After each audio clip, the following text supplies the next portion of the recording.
நம்பிக்கை நம்பிக்கை நம்பிக்கை நம்பிக்கை இல்லாமல் நாளை இல்லை. May I come in? வாங்க மிஸ்டர் வசந்த், உட்காருங்க. Thank you. உங்க கம்பெனிக்கு நாங்க கொடுக்க வேண்டிய பேலன்ஸ் 60 லட்சம் ரூபாய்க்கு டிடி வாங்கியிருக்கேன். இந்தாங்க.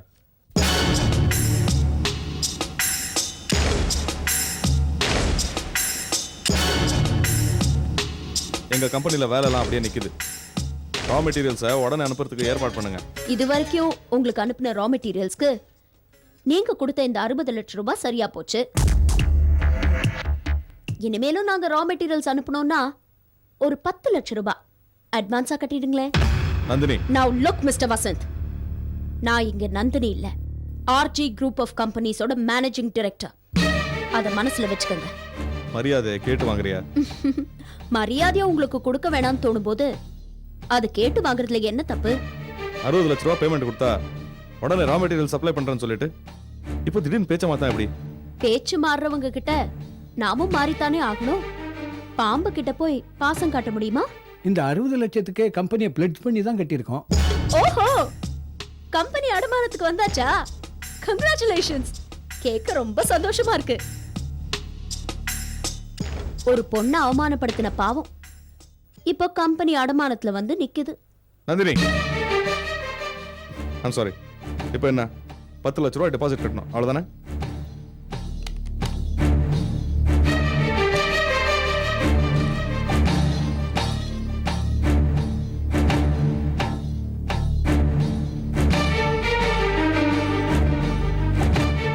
ஒரு மாசம் தள்ளி செக் போட்டு கொடுத்துருக்கேன். இந்தாங்க. ஒரு நிமிஷம், கம்பெனி யார் பேர்ல இருக்கு? என் பேர்லயும் எங்க அம்மா பேர்லயும் இருக்கு. அப்படின்னா உங்க அம்மாவும் சேர்ந்துல கையெழுத்து போடணும். ஒரு 10 லட்சம் ரூபாய்க்கு என்ன நம்ப மாட்டீங்களா? 10 மாசம் வயத்துல இருக்கிற கருவையே ஒரு பொண்ணு அவ புருஷனை நம்பித்தான் சுமக்கிறா. ஆனா அதுலயும் ஏமாத்திட்டு போற சில கீழ்த்தரமான ஆம்பளைங்க இருக்கத்தான் செய்யறாங்க. எனக்கு சிந்தாமணியோட கையெழுத்து வேணும். சரி, செக்ல எங்க அம்மா கிட்ட கையெழுத்து வாங்கிட்டு கொடுத்து அனுப்புறேன். பல பேரோட தலையெழுத்தையே மாத்துறவங்க உங்க அம்மா. கையெழுத்த மாத்த மாட்டாங்கன்னு என்ன நிச்சயம்? இங்க வந்து எனக்கு முன்னால கையெழுத்து போட்டு கொடுக்க சொல்லுங்க.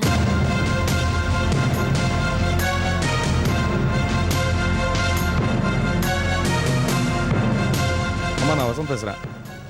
ஆறுமுகத்தை அனுப்புறேன், கொஞ்சம் இங்க வந்துட்டு போ. ஆறுமுகம், அம்மா கூட்டுவாங்க. சரி சார். ஏன் நிக்கிறீங்க மிஸ்டர் வசந்த்? உட்காருங்க. தேங்க்யூ.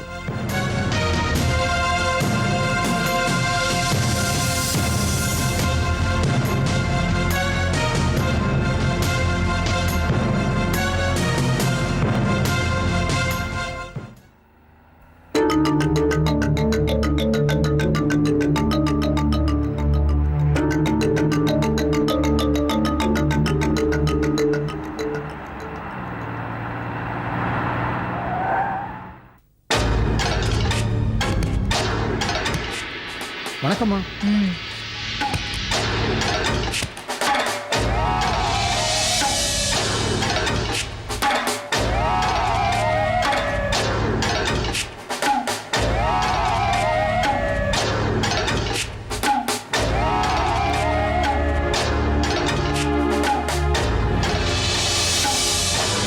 சார், லிஃப்ட் ஒர்க் ஆகாது, படியேறி போயிருங்க.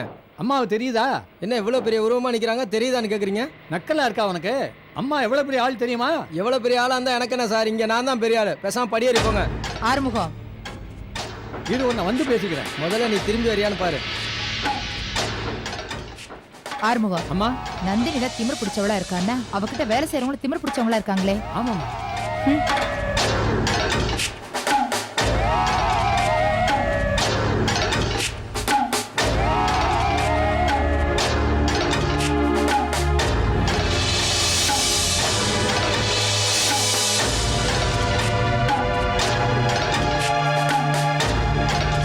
ஆறுமுகம், உனக்கு இத்தனை படி ஏறி மூச்சு வாங்கலையா?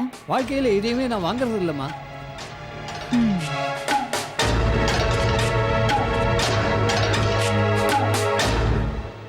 வாம்மா உட்காருமா. என்ன சிந்தாமணி அம்மா, கர்ப்பம் கலங்கிருக்குமே.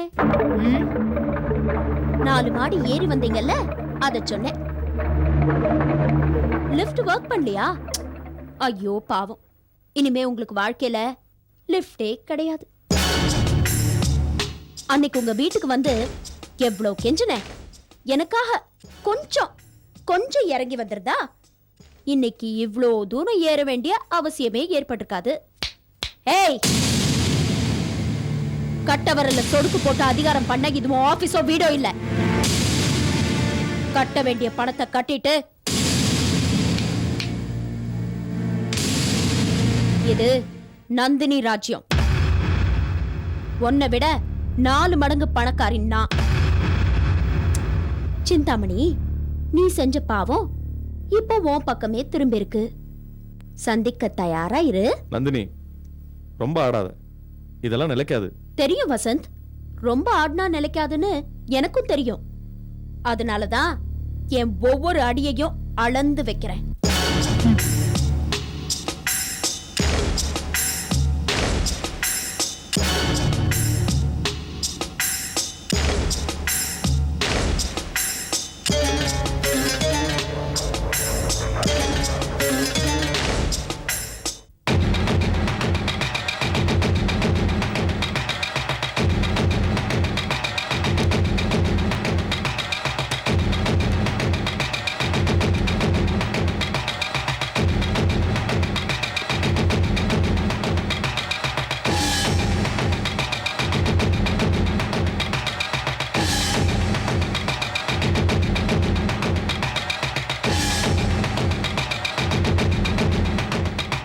மேடம் வாங்க லிஃப்ட்டில் போகலாம்.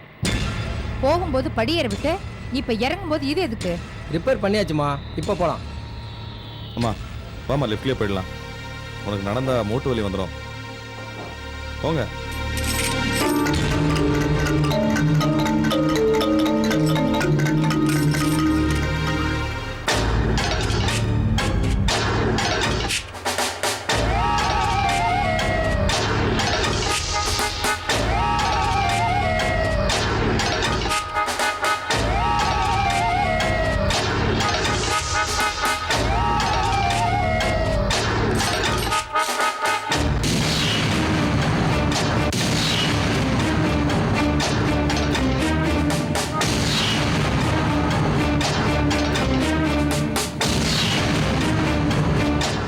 நான் தான் லிஃப்ட் ஆபரேட் பண்ணி உங்களை ஏத்த சொன்னது. ஏன் தெரியுமா? நீங்க வாழ்க்கையில சீக்கிரம் இறங்கணும்னு நான் ஆசைப்படுறேன். நீங்க இறங்கலைனாலும் நான் இறக்கிடுவேன்.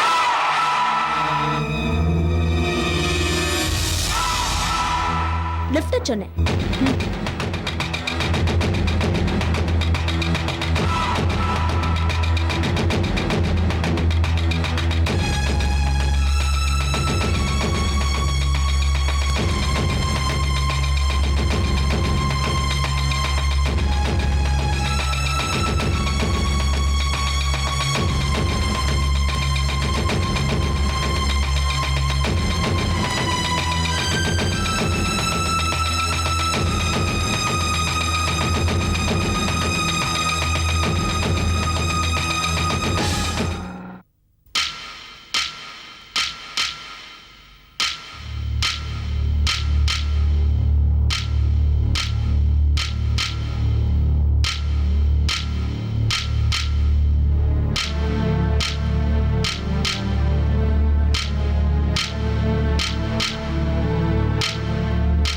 Now look, Mr. Vasant. நான் இங்க நந்தினி இல்ல, RG Group of Companies ஓட மேனேஜிங் டைரக்டர். அத மனசுல வச்சுக்கங்க. மரியாதை கேட்டு வாங்குறியா? மரியாதையை உங்களுக்கு கொடுக்க வேணாம்னு தோணும் போது அது கேட்டு வாங்குறதுல என்ன தப்பு?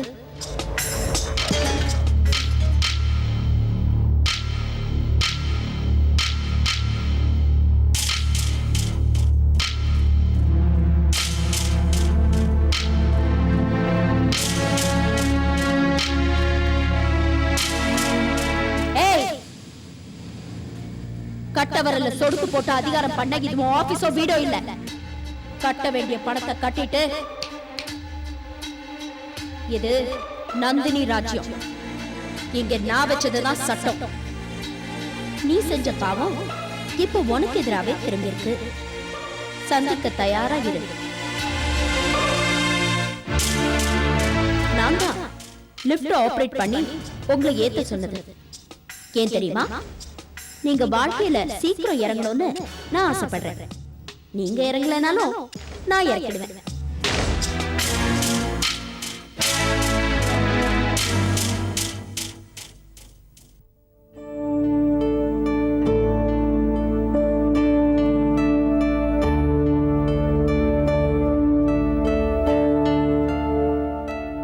இன்னும் நீங்க தூங்கலையா? இல்லை ஜெயந்தி, ஆஃபீஸ் டென்ஷனில் எங்கே தூக்கம் வரும்? வீட்டுக்கு வந்தோடனே ஆஃபீஸை மறந்துடணும்.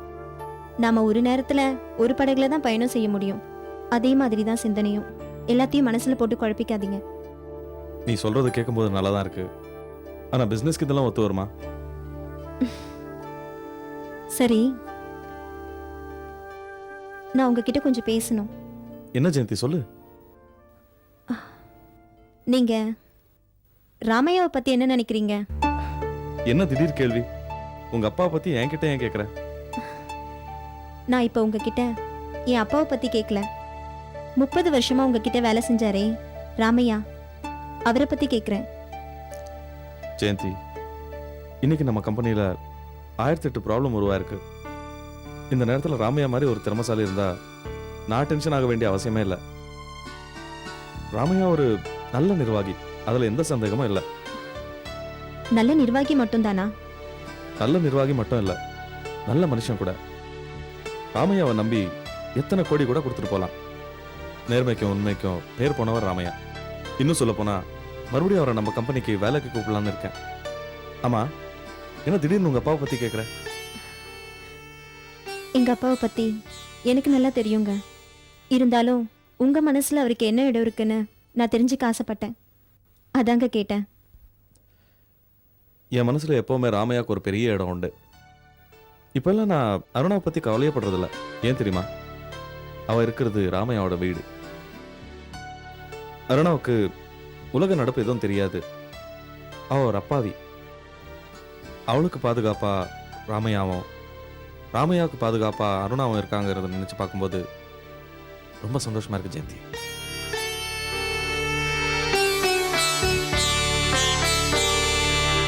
இங்க நடந்தது எதுவுமே முதலாளிக்கு தெரிய வேண்டாம்.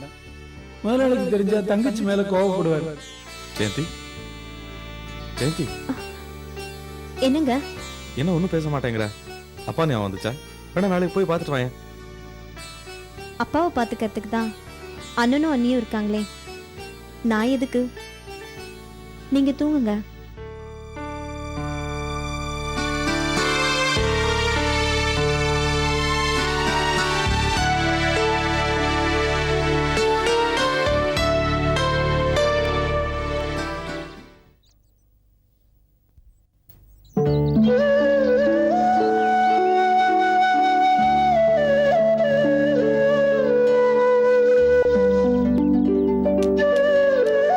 முத்து, அண்ணன் இங்க?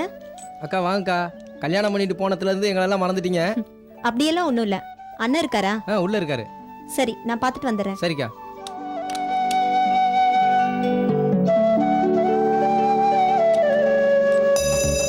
அண்ணா, என்னடா இவ்வளோ தூரம் வந்திருக்க? என்ன விஷயம்? எப்படிமா இருக்க? நல்லா இருக்கேனா? உன்னை பார்க்கணும்னு வந்தேன். என்ன நீ நல்லா இருக்கீங்களா? என்ன இங்க இருக்கீங்க? ஏன் என்ன இங்க எதிர்பார்க்கலையா? அப்படியெல்லாம் ஒன்றும் இல்லை நீ. நான் யதார்த்தமாக தான் கேட்டேன். என்னம்மா, எதை சாப்பிட்றியா? எதை வாங்கிட்டு வர சொல்லட்டுமா? இல்லைண்ணா, ஒன்றும் வேண்டாம். அப்பா எப்படி இருக்காரு? அவருக்கு என்னம்மா, ராஜா மாதிரி இருக்காரு. நான் கூட அப்படிதானே நினைச்சிட்டு இருந்தேன். ஆனா அப்பா அப்படி இல்லை. என்னம்மா சொல்ற? அண்ணா, நான் யாரையும் குறை சொல்லணும்னு சொல்லல. ஆனா அதே நேரத்துல நம்மள பெத்த அப்பா ஆதரவு இல்லாம தவிச்சு நிக்கிறத பார்த்துட்டு என்னால சும்மா இருக்க முடியலண்ணா. அப்பா எதுவுமே சொல்லே ஜெயந்தி, அவர் நல்லா தானே இருக்காரு. பொதுவாவே யாரையும் குறை சொல்ற பழக்கம் அவருக்கு இல்லைண்ணா. தப்பு செய்யறவங்கள கடவுள் பார்த்துப்பாருன்னு போனா போகுதுன்னு நினைக்கிறவர் அவரு. அதனால சில உண்மைகளை உங்ககிட்ட இருந்து மறைச்சிருக்கலாம். ஆனா மனசளவுல அப்பா ரொம்பவே பாதிக்கப்பட்டிருக்காருண்ணா. அண்ணி, ஒர்க் பண்ற இடத்துல ஏன் குடும்ப கதையெல்லாம் பேசுறீங்க? இவர் ஒர்க்ல ஒழுங்கா கான்சென்ட்ரேட் பண்ண வேண்டாமா? அருணா, நீ கொஞ்சம் சும்மா இருக்கியா? ஜெயந்தி ஏதோ முக்கியமான விஷயம் சொல்ல வந்திருக்கால, நீ சொல்லுமா. அப்பா சந்தோஷமா இருக்காருதாம்மா நான் நினைச்சிட்டு இருக்கேன். இந்த ஷெட்டு சொந்தமா வாங்கினதுல இருந்து எனக்கு இங்கேயே வேலை சரியா இருக்கு. வீட்ல என்ன நடக்குதுன்னே தெரிய மாட்டுதுமா. நீ சொல்லுமா. நீ இப்படி எதுவுமே தெரியாம இருக்கிறதுனால தான் அப்பாவுக்கு பாதிப்பு ஏற்படுத்தியிருக்கு. அப்பா நம்ம வீட்டில் சாப்பிட்றதே இல்லை. என்னம்மா சொல்ற? அப்பா நம்ம வீட்டுல சாப்பிடுறது இல்லையா?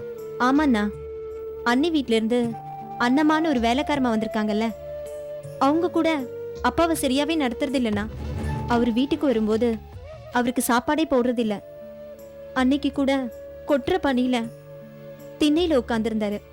அவர் வீட்டுக்கு வருவாருன்னு கவலையே படாம வீட்டை பூட்டிட்டு சாவி எடுத்துட்டு போயிட்டாங்க போல இருக்கு. ஜெயந்தி, இதெல்லாம் எனக்கு தெரியவே தெரியாதுமா. அருணா, நீ வீட்ல தானே இருக்க, இதெல்லாம் நீ சரியா கவனிக்கிறது இல்லையா? இங்க பார், அந்த அண்ணம்மா வீட்ல இருக்க வேண்டாம், மரியாதையா அவங்கள முதல்ல வீட்ல இருந்து வெளில அனுப்பு. உங்க அப்பாவும் சீக்கிரமா வந்து சாப்பிட்டுட்டு தூங்கணும். அதை விட்டுட்டு பிரதோஷம் பூஜை டெய்லி ஒரு கோவிலுக்கு போயிட்டு வீட்டுக்கு லேட்டா வராரு. அண்ணம்மா தூங்குனதுக்கு அப்புறம் வந்தா அவ கடுப்பாயிடுறா. நீ அப்பாக்கு சாப்பாடு போட வேண்டியதானே? நீ தானே அவருக்கு மருமக. இங்க பாருங்க, நான் உங்க மனைவி. நீங்க எத்தனை மணிக்கு வந்தாலும் நான் வெயிட் பண்ணி சாப்பாடு போடுவேன். எல்லாருக்காகவும் என்னால வெயிட் பண்ணி சாப்பாடு போட முடியாது. அருணா, நீ எனக்கு போடாட்டி கூட பரவாயில்ல, ஆனா அப்பாவை முதல்ல கவனிச்சுக்க, புரியுதா? அண்ணா, அண்ணி எதுவும் சொல்ல வேண்டாம். யார் மேலேயும் கோவப்படுறதுக்காக நான் இதை உங்ககிட்ட சொல்லல. நம்ம அப்பாவை கொஞ்சம் பார்த்துக்கோண்ணா. அருணா, என்ன இதெல்லாம்? இங்க பார், அப்பா இனிமே நல்லபடியா பாத்துக்க வேண்டியது இனிமே உன் பொறுப்பு. நீ எனக்காக எந்த வேலையும் செய்யணும்னு அவசியமே இல்லை. அப்பாவை மனசு கொண்டாம பாத்துக்க, அது மட்டும் தான் நான் உன்கிட்ட எதிர்பார்க்கிறேன், புரியுதா? ஜெயந்தி, நீ கவலைப்படாதம்மா. அப்பாவை இனிமே நான் நல்லபடியா பாத்துக்கிறேன். ம், சரிண்ணா. அப்ப நான் கிளம்புறேன், வரேன். ஜெயந்தி, நானே கொண்டு போய் விட்டுருந்தேம்மா. இல்லண்ணா, இங்க பக்கத்துல இருக்க கோயிலுக்கு தான் போறேன். கோயிலுக்கு போயிட்டு அப்படியே வீட்டுக்கு போயிடுறேன். வரேண்ணா. வரேன். நீ என்னங்க, ஆ. இந்த பணத்தை கேஷ் டப்பால வச்சு பூட்டி வைங்க. நான் போய் அண்ணிய வழி அனுப்பிச்சிட்டு வரேன். கொடு. இந்தாங்க, எவ்வளவு இருக்கு? 1250 இருக்கு. அண்ணி, வந்த வேலை முடிஞ்சுதா? சொல்ல வேண்டியதெல்லாம் சொல்லிட்டீங்க. உங்களுக்கு ஒரு அண்ணன் இருக்காருன்னு எல்லா விஷயத்தையும் சொல்லிட்டீங்க. நீங்க வாழ போன இடத்துல எனக்கும் ஒரு அண்ணன் இருக்காரு. உங்களை பத்தி நான் எல்லாம் சொன்னா உங்க நிலைமை என்ன ஆகும்னு கொஞ்சம் யோசிச்சு பாருங்க. என்னங்க, அண்ணிய கோயில் கூட்டிட்டு போயிட்டு அப்படியே வீட்டுல விட்டுட்டு வந்துருங்க. சரிம்மா. இல்லண்ணா, நானே போய்க்கிறேன். இல்ல பரவாயில்ல அண்ணி. இல்ல, நானே போய்க்கிறேன். வரேன். நீ வரேண்ணா. அண்ணி, பார்த்து ஜாக்கிரதையா போயிட்டு வாங்க. சரி.